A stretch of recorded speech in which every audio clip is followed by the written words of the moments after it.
आदरणीय मित्रहरू, आज हामी वित्तीय सचेतना सम्बन्धी थोरै चर्चा गर्दैछौँ। वित्तीय सचेतना भनेको आर्थिक क्रियाकलाप सम्बन्धी अथवा वित्त सम्बन्धी चेतना अथवा जागरुक पूर्ण होस् भन्ने जनाउँछ। यसले कि अब हामीले आर्थिक क्रियाकलाप गर्दाखेरि अथवा वित्तीय एक्टिभिटिज गर्दाखेरि हामीले पैसो निर्माण गर्ने नै हो अथवा आय आर्जन त गर्ने नै हो। तर आय आर्जन गर्दाखेरि कहिलेकाहीँ हामी चौटा खान गएकी बुढी झोलमा गएर डुबी भन्ने उखान चाहिँ हामी आर्थिकमा ठगीमा पर्न सक्दछौँ। त्यही भएर चाहिँ हामीले लिट्रेसी सँगसँगै अवेरनेसमा पनि उत्तिकै होस पुर्याउनु पर्नेछ र जागरुक हुनुपर्ने हुन्छ। यसको मूलतः जराको कुरा गर्दाखेरि हामी ऋणीबाट हामी यसको सुरुवात गरौँ। जस्तो पहिलो कुरो त ऋणी भनेको के हो त?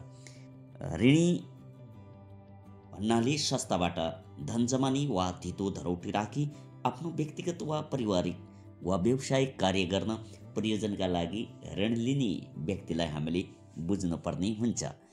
त ऋण लिँदाखेरि साँची र जमानी भन्ने दुईटा चिज हुन्छन्। यो दुईटालाई हामी एउटै सोलोडोलोमा बुझ्ने गर्दछौँ।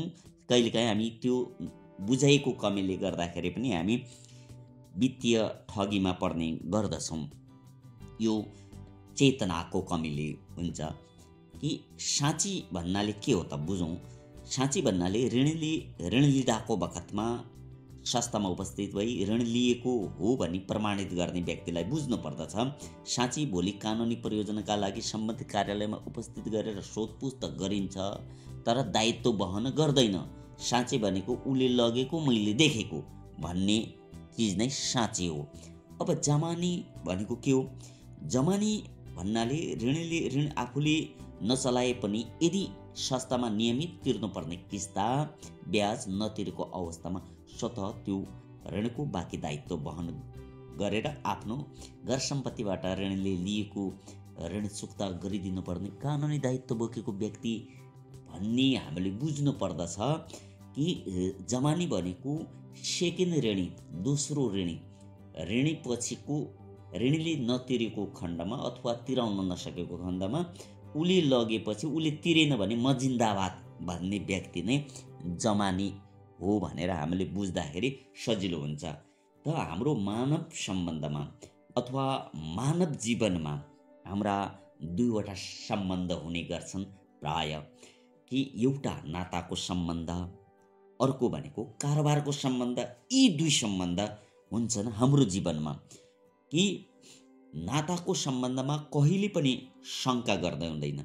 शङ्का गर्यो त्यो नाताको सम्बन्ध टुट्यो। जस्तो श्रीमान श्रीमतीको सम्बन्ध, त्यहाँ शङ्का गर्यो भने त त्यो सम्बन्धै रहँदैन।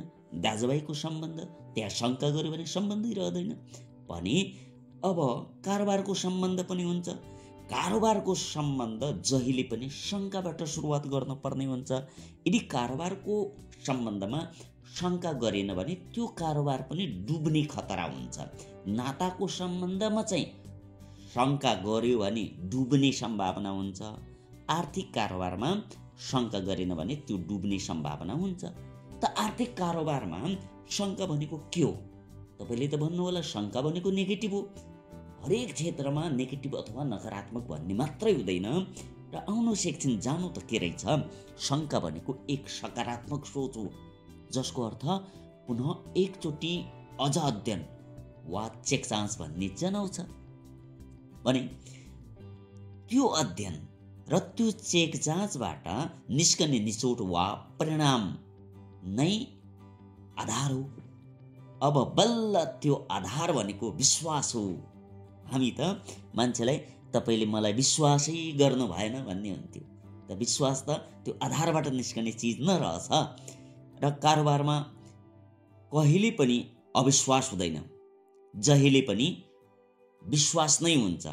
त्यही भएर विश्वास मरेको हुँदैन, अविश्वास जन्मेकै हुँदैन भन्छु म यसलाई। त्यही भएर चाहिँ त्यो लगानी गर्न विश्वास होस् या लगानी नगर्न विश्वास होस्। त्यो विश्वास त विश्वास नै हो नि।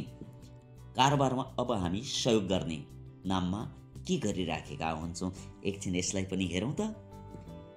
अब कुनै छिमेकी वा चिनजानको मान्छे पैसा सापट्टि माग्न आयो भने मनमा लोभ वा दया पलाउँछ, शब्दमा भने सहयोग भन्ने बुद्धि पलाउँछ।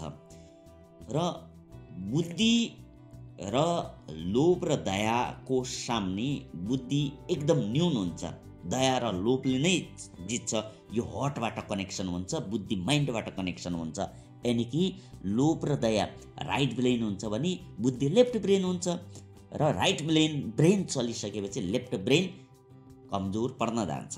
त्यही भएर कारोबारमा दया वा लोभ भयो कि डुब्यो। लगानी गर्दा आधार हेरी कारोबार गर्ने हो। हामी अधिकांश मान्छे दया वा लोभमा लगानी गरिराखेका हुन्छौँ। अब कारोबारमा आधार, दया, लोभको यसको केही व्याख्या गरौँ। कारोबारमा लोभ, दया र वित्तीय चेतनाको अभावमा हामी ठगीमा परिरहेका हुन्छौँ। जस्तो दया गरेर हुने ठगी, अकस्मात यानि कि इमर्जेन्सी भनेर भोलि वा हप्ता दिनको बहानामा पारेर कारोबार गरेर पनि हामी ठगीमा पर्ने गर्छौँ। आफ्नो हो भनी सम्झेर आर्थिक कारोबार गरेर पनि हामी ठगीमा पर्ने गर्छौँ। विश्वासको नाममा विश्वास के हो भनेर थाहा नपाएर कारोबार गरेर पनि हामी ठगीमा पर्ने गर्छौँ। अर्काको कुनै सङ्कट देखेर क्षमताभन्दा बढी आर्थिक कारोबार गरेर आफ्नो नाममा कर्जा बनाएर अरूलाई कर्जा चलाउन दिएर पनि हामी ठगीमा पर्ने गर्छौँ। पुरै रकमको कागज बनाउँछौँ, तर त्यो रकमभन्दा थोरै रकम मात्र हामी चलाउँछौँ। पछि गएर हामी ठगीमा पर्ने सम्भावना प्रबल हुन्छ। यो व्यक्तिसँगको कारोबार गर्दाको अवस्थामा नै भन्न नसकेर हामीले जमानत दिन्छौँ। त्यो जमानत दियो र ऋणीले तिर्दिएन भने जमानीमा बस्ने मान्छे कानुनी दायित्व बोक्छ, र त्यस्तो दायित्व बोकिसकेपछि त्यो ठगीमा पर्ने प्रबल सम्भावना हुन्छ। अधिकांश मान्छेहरू यो अहिले जमानत दिएर चाहिँ ठगीमा परिरहेका हुन्छन्। अब केही समयका लागि भनेर जग्गा अर्काको नाममा राखी कर्जा चलाएर पनि ठगीमा पर्छौँ, जसलाई हामी पासबन्दकी भन्छौँ। चलन चल्तीको आधारमा पासबन्दकी गरेर आर्थिक कारोबार गर्छन्।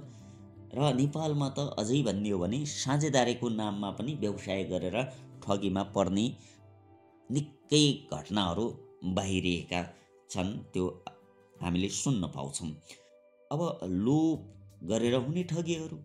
अब लोभ गर्दाखेरि कसरी ठगी हुन्छ त भन्दाखेरि बजार दरभन्दा बढी ब्याज दरको प्रलोभनमा कारोबार गरेर ठगी हुन्छ। जस्तो वित्तीय सङ्घ संस्थाहरूमा चाहिँ 1, 2, 3% भन्दा बढी, मानिलिउँ कुनै संस्थाको 6% छ, अधिकांशको 7-8% हुन सक्छ।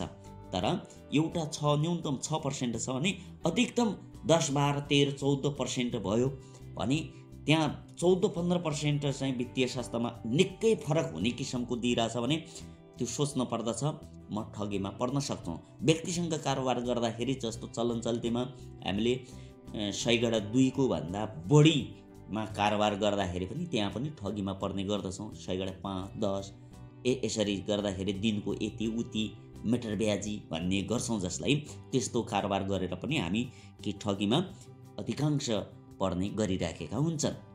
यो श्रममा पनि हामीले सचेत भइराख्नुपर्ने हुन्छ। मैले त यति कमाउन सक्दैन, यसले यति महँगोमा कसरी कमाउन सक्ला भनी सोच बनाउन नसक्नाले लोभ भयो भने त्यो सोचै आउँदैन। यही हिसाबले पनि हामी ठगीमा पर्छौँ। विश्वास र आधारको सम्बन्धको बारेमा नबुझी कारोबार गरेर पनि हामी ठगीमा पर्छौँ। कुनै प्रलोभनमा परि अनि कुनै कमजोरी देखाएर कारोबार गरेर यानि कि डरको फन्दामा कारोबार गरेर पनि हामी ठगीमा पर्ने गर्दछौँ। यो ब्ल्याकमेल गरेर गर्छन्, जिन्दगीभर ठगी राख्छन्। कुनै प्रलोभनमा परि अदालती वारेसनामा बनाएर कारोबार गरेर खानपिनको प्रलोभनमा परेर कारोबार गर्यो भने अधिकांश डुब्ने सम्भावना हुन्छ। हेर्नुहोस्, अब वित्तीय सचेतनाको कमीले हुने ठगी। अब हुन त यी पनि वित्तीय सचेतनाकै कमीले हुने हो माथि मैले उल्लेख गरेका कुराहरू। र पनि हामी यसलाई यसरी पनि बुझ्न सक्छौँ कि रु 1 जोगाउनु पनि रु 1 कमाउनु हो भनी ध्यान नदिएर पनि हामी ठगीमा पर्ने गर्छौँ र कानुनी प्रक्रिया र लगानीको प्रक्रिया थाहा नपाएर कारोबार गर्छौँ र कारोबारमा बैंक र वित्तीय संस्थामा कर्जाको प्रक्रिया थाहा नपाएर र बोनसोनले मात्र कर्जा पाउँछ र मेरो कुनै चिन्जान छैन भन्ने सोच पालेर यदि कारोबार गरिराखेका हुन्छ भने ठगीमा पर्ने सम्भावना निकै हुन्छ। बैंक तथा सहकारीको चेक दिई शनिबारको दिन भोलि आइतबार साटिन्छ भनेर नचिनेको व्यक्तिसँग कारोबार गर्यो भने यो अधिकांश व्यापारीहरू यसमा ठगिने गर्ने हुन्छन् र चेकको प्रक्रिया र कानुनी प्रक्रिया थाहा नपाएर कारोबार गर्दाखेरि पनि ठगीमा पर्ने गर्छौँ। किनकि सामान्यतया 6 महिना मात्रै चेक साटिन्छ, 6 महिना गुज्रियो भने त्यो चेक रहँदैन, कागजको खोस्रा बन्न जान्दछ र खोटा नोटको बारेमा थाहा नपाएर नक्कली नोट भन्छौँ हामी। नक्कली नोटलाई चिन्न नसक्यो भने त्यो ठगीमा पर्छौँ। र घर परिवारको सल्लाह नगरिकन कारोबार गरेर जसरी नेपालमा अहिले वित्तीय सेक्टरको एकदम राम्रो स्वर्णिम वाग्ले भनेर भन्छन् र हामी स्वर्णिम वाग्लेलाई त खोज्न जान्दैन, हाम्रै घरमा स्वर्णिम वाग्ले जस्ताहरू घर परिवारका सदस्य हुन्छन्। घर परिवारका सदस्यसँग मजाले सल्लाह गरेर कारोबार गर्यो भने ठगीमा पर्ने सम्भावना बिल्कुल न्यून रहन्छ। र जग्गाको नक्सा राम्रोसँग हेर्न नसकेर एक ठाउँको जग्गा अर्को ठाउँको जग्गा देखाएर एक ठाउँको पास गरिदिने अर्को ठाउँको देखाउने, जग्गा खरिद बिक्री गर्दा राम्रो कानुनी कागज नबनाइकन अथवा अंशियारको साँचीमा दस्तखत नगरिकन पनि कारोबार गर्नाले पनि हामी ठगीमा पर्ने गर्दछौँ। कुनै किसिमको कारोबार गर्दा पनि त्यसको कानुनी परामर्श नलिकन कारोबार गरेर पनि हामी ठगी पर्छौँ। बाहिरको लवाई खवाईलाई मात्र हेरेर कारोबार गरेर कर्जाको प्रक्रिया थाहा नपाउने, चलाउने तरिका थाहा नपाउने र आफूले गर्ने व्यवसायको सही विश्लेषण गर्न नसकेर पनि र आफूले गर्ने व्यवसायको हिसाब किताब चुस्त दुरुस्त राख्न नसकेर पनि हामी कारोबार गर्ने गर्छौँ भने त्यहाँ ठगीमा पर्ने गर्छौँ। समयअनुसार आफूलाई परिवर्तन गर्न नसकेर पनि हामी ठगीमा पर्ने गर्छौँ। बैंक तथा वित्तीय संस्थाबाट लिएको कर्जा प्रयोजनभन्दा बाहिर खर्च गर्ने र पछि एउटा संस्थाबाट कर्जा लिई अर्को संस्थाको कर्जा तिर्ने चलन बढेको छ। यो भनेको आफू आफ्नैमा ठगीमा पर्नु हो, यो झन् दलदलमा पस्नु हो। यो चाहिँ अझै चाहिँ दलदलको चक्रव्यूहमा पर्नु हो। जसरी रोडमा गाडी फस्छ, गाडी फसेपछि त्यो चक्का मुनिको माटो घिसाउँदै गयो भने झन्झन तल गाडी खड्डामा परिन्छ। त्यस्तै गरी आर्थिक खड्डामा हामी जिन्दगीभरि दलदलमा पस्छौँ। त्यही हिसाबले वित्तीय क्षेत्रमा आफू पनि सचेत बनौँ, अरूलाई पनि सचेतना जगाउँ, छिमेकीलाई पनि सचेतना जगाउँ, सबै जागरुक बनौँ। धेरै धेरै धन्यवाद।